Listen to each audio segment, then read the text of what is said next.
Eto na nga mga besh, ang mainit-init kaabang-abang ngayong Huwebes dahil sa patuloy na pag-iimbestiga nitong si Darius. Hindi niya alam na hindi na siya makakabalik kay Rosel dahil sa nalaman niya planong gawin nila Melania at Bea.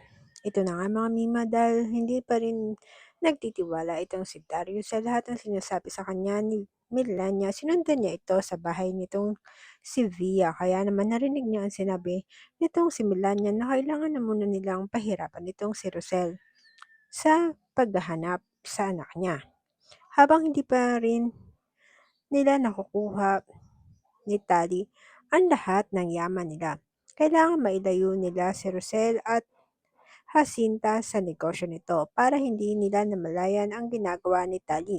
Dito nga narinig nitong si Darius ang sinabi nitong si Melania na kailangan rin muna nilang pahirapan ang mag-ina na si Belle at Rosel para makaganti sila sa lahat ng ginawa nito sa kanila.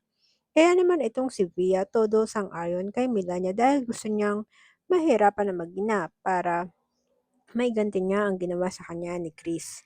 Kaya naman itong si Darius ay hindi makapaniwala sa kanyang naririnig.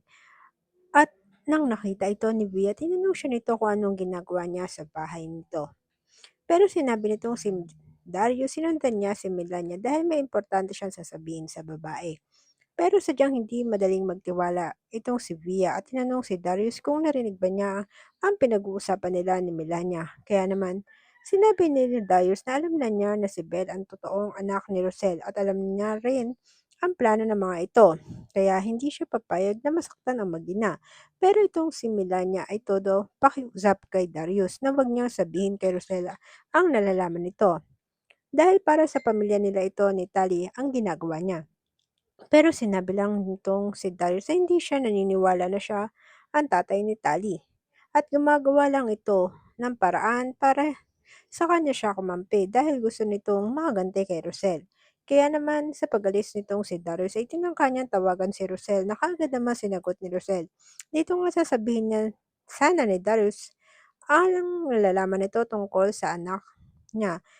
Pero malakas lang siyang pinalo ni Via na hindi papayag na masira ang plano nila. Kaya naman ang kawawang si Darius ay nakatulog sa sahig. Dito ay tinawag niya si Melania na nakatingin lang sa kanya at sinabing tulungan siyang dalhin si Darius sa basement para doon nila ito itago.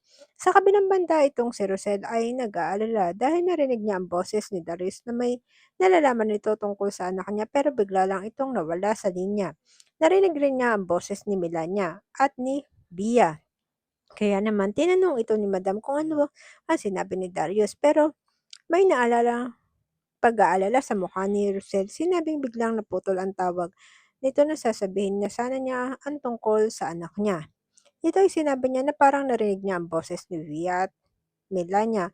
Kaya naman sinabi ni Jacinta na nagtataka na rin sa biglang pagkawala ng kapatid niya sa kabilang linya, kaya sinabi niya ipapahanap niya si Darius para malaman nila ang nangyari dito at ang nalalaman nito tungkol sa nawawala niyang anak. Pero mga besh, sa tingin niyo ba makakatakas pa kaya ito si Darius kay Via at Melania ngayong sinigurado ng dalawa na hindi siya makakapagsumbong kay Rosel tungkol sa anak nitong si Belle? At sa tingin niyo ba hanggang saan naabot sila Via at Melania sa pagbaluktot nilang paniniwalang kailangan nilang gumanti kay Rosel at Belle? O gagawin ni Darius ang lahat para makatakas at sabihin kay Rosel ang tungkol kay Belle at ang plano ng dalawa? Comment down below mga Mima para sa inyong mga komento at kuro-kuro. Kaya mga besh, huwag niyo naman po sana kalimutan mag-follow para updated kayo sa mga susunod na kaganapan. Thank you! Bye!